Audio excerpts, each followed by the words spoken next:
پیارے آقا صلی اللہ علیہ وآلہ وسلم نے ارشاد فرمایا قرب قیامت میں فتنے ہوں گے، تو اس بارے میں کیا آپ رہنمائی کریں گے؟ اچھا، آپ سب سے پہلے تو یہ ضروری ہے کہ اس زمانے میں ہمارے خطباء علماء اور آپ جیسے پڑھے لکھے حضرات وہ احادیث جو حضور علیہ الصلوۃ والسلام نے فتنوں کے حوالے سے بیان کی ہیں ان کو بیان کریں۔ صحیح کہ آقا علیہ الصلوۃ والسلام نے بڑا اہتمام فرمایا، صحابہ کرام یہ کہتے ہیں کہ ہمیں آقا اس طرح ڈرایا کرتے تھے گویا کہ ابھی ہی وہ نکل کے حملہ کر دیں گے، یعنی اتنا اہتمام فرماتے تھے۔ جی، اس کا مطلب یہ ہے کہ سرکار دو عالم صلی اللہ علیہ وسلم یہ چاہتے تھے کہ میری امت فتنوں سے محفوظ رہے۔ ایک تو یہ ہے کہ ہم نے کیا کیا ہے، ہم نے ان چیزوں کو اجتماعی طور پر چھوڑ دیا ہے۔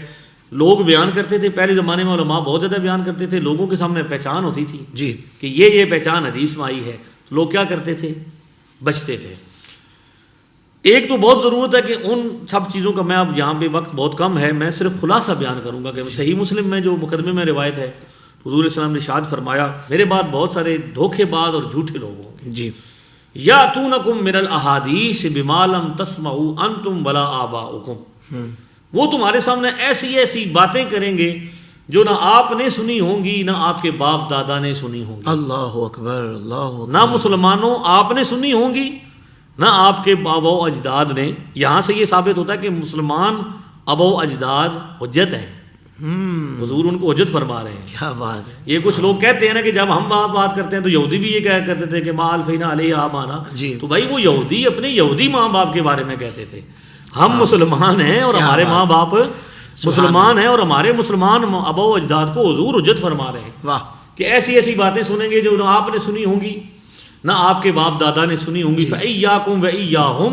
لَا يَضِلُّونَكُمْ وَلَا يَفْتِنُونَكُمْ، بہت زیادہ ضروری ہے کہ ان سے بچنا، کیونکہ وہ تمہیں کیا کریں گے، فتنے میں مبتلا نہ کر دیں اور تمہیں گمراہ بھی نہ کر دیں، ان سے بچنا ضروری ہے۔ اس حدیث شریف میں سرکار دو عالم صلی اللہ علیہ وسلم نے فتنوں کی خبر بھی دی اور ان سے بچنے کا حکم بھی دیا اور ان کی نشانیاں بھی بیان کی۔ صحیح کہ وہ نئی باتیں کریں گے، ہاں، وہ ایسی ایسی باتیں کریں گے جو آپ نے پہلے نہیں سنی۔ آج مذہبوں کے جتنے گروہ ہیں یہی ہو رہا ہے آج، بالکل۔ ان سے ان کی تقریریں ان کی تحریریں اٹھا لیں اور آپ مسلمانوں سے پوچھنا شروع کریں کہ یہ بات کبھی آپ نے سنی تھی پہلے؟ اللہ اکبر، اللہ اب تو بہت آسان ہو گیا کہ بھائی نیٹ موجود ہے اور کلپس موجود ہے نا، جی جی بالکل نئے شوشے۔ تو آپ سنیں گے ان کہیں گے کہ یار یہ بات پہلے تو نہیں کبھی سنی۔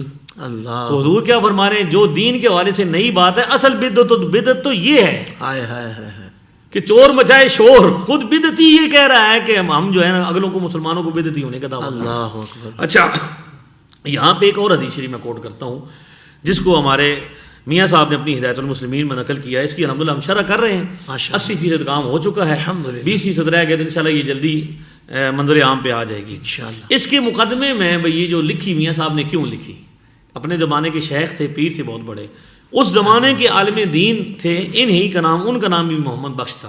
انہوں نے ان کو خط لکھا کہ آپ اپنے زمانے کے شیخ ہیں اور یہ بد مذہب پیدا ہو رہے ہیں نئے، تو ان کا رد علمی حوالے سے آپ لکھیں۔ صحیح۔ تو اس کتاب کو لکھنے میں انہوں نے کہا کہ چونکہ بھئی میں یہ کتاب کیوں لکھ رہا ہوں کہ بھئی میں تو پیر ہوں، جی، تو پتہ ہے نا آپ کو، پیر تو کم بولتے ہیں، مولویوں کا کم مناظر شناظر کرنا، جی جی، تو انہوں نے کہا کہ اس لیے کہ میری ذمہ داری ہے۔ واہ واہ، حدیث شریف جو ابن عساکر سے انہوں نے نقل کی، اس کو نظم کیا پنجابی میں، اگر آپ اجازت دیں تو میں وہ 3 مصرے آپ کو سبحان اللہ۔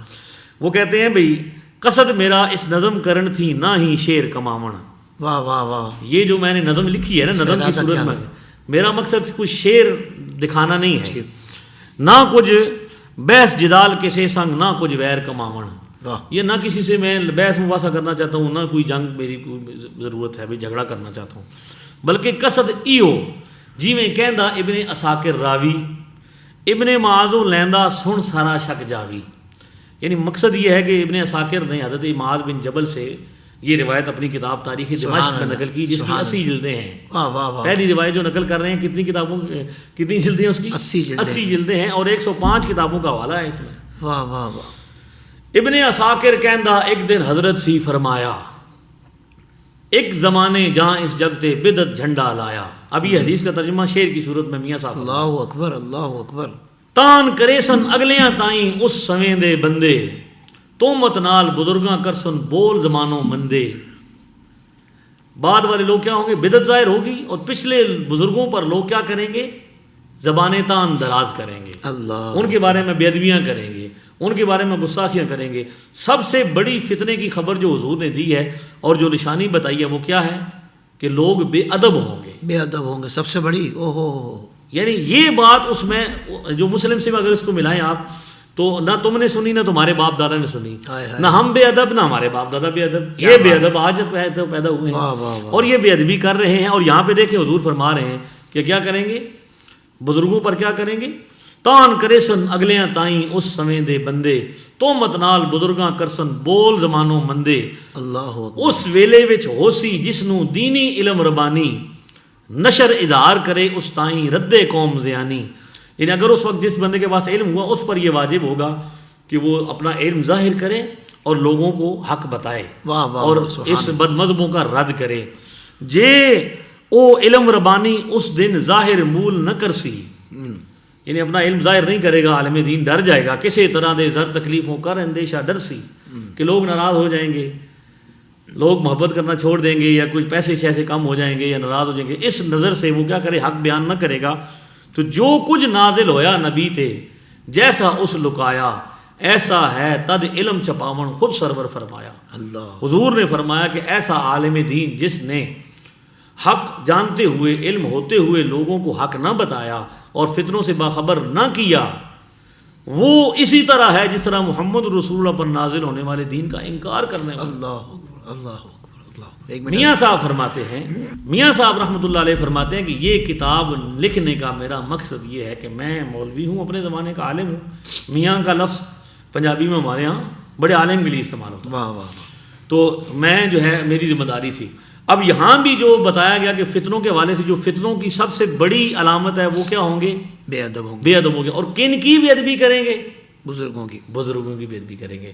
اسی لیے ابن ابو داؤد میں جو روایت ہے اس میں سرور دو عالم صلی اللہ علیہ وسلم نے، صحابہ کہتے ہیں حضور نے ہر فتنے کا نام بتایا، یعنی فتنے کے قائد کا نام بھی بتایا، اس کے باپ کا نام بھی بتایا، اس کے قبیلے کا نام بھی بتایا، اللہ، اور یہ بھی بتایا کہ کتنے بندے اس کے ساتھ ہوں گے، 300 ہوں گے، 400 ہوں گے، صحیح، اس سے کچھ اوپر یہ عدد ملتا ہے۔ اس کا مطلب یہ ہے کہ سرور دو عالم صلی اللہ علیہ وسلم ہر زمانے میں فتنوں کی خبر بھی اشاعت فرماتے رہے اور فتنوں سے باخبر بھی کرتے رہے اور فتنوں کی نشانیاں بھی بتاتے رہے۔ صحیح، اس کو اس کے ساتھ یوں اٹیچ کرتے ہیں آپ کے موضوع کے ساتھ کہ ایک تو یہ کہ فرقہ واریت سے بچنا ہے، مسلمانوں کی جماعت سے الگ نہیں ہونا، اور دوسرا کہ جو فتنے ہیں، فرقہ پرست لوگ ہیں، فرقہ پرستی کا نام لے کر یعنی فرقہ پرستی کے خلاف اتحاد امت کہیں گے، ہم کیا کر رہے ہیں؟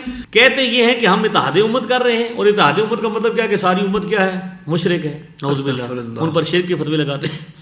لہذا بہت ضروری ہے کہ ایک تو یہ ہو کہ فرقہ پرستی سے بچنا بھی بہت ضروری ہے، واہ واہ واہ، دوسرا فرقہ پرستوں کی علامات کا بھی پتہ ہونا چاہیے کہ فرقہ پرست بے ادب ہوگا، جماعت والے بے ادب نہیں ہوں گے۔ اہل سنت کا ہے بیڑا پار، اصحاب حضور نجم ہے اور نو ہے اطرت رسول۔ واہ جی واہ، سبحان اللہ، سبحان اللہ۔ زندگی کے تمام شعبوں میں دینی رہنمائی حاصل کرنے اور آخرت کو بہتر کرنے کے لیے ہمارے YouTube channel Islamic digital studio کو سبسکرائب کر لیں اور بیل آئیکن بھی پریس کر لیں۔ قرآن سے بھی ملاتا ہے ہمارا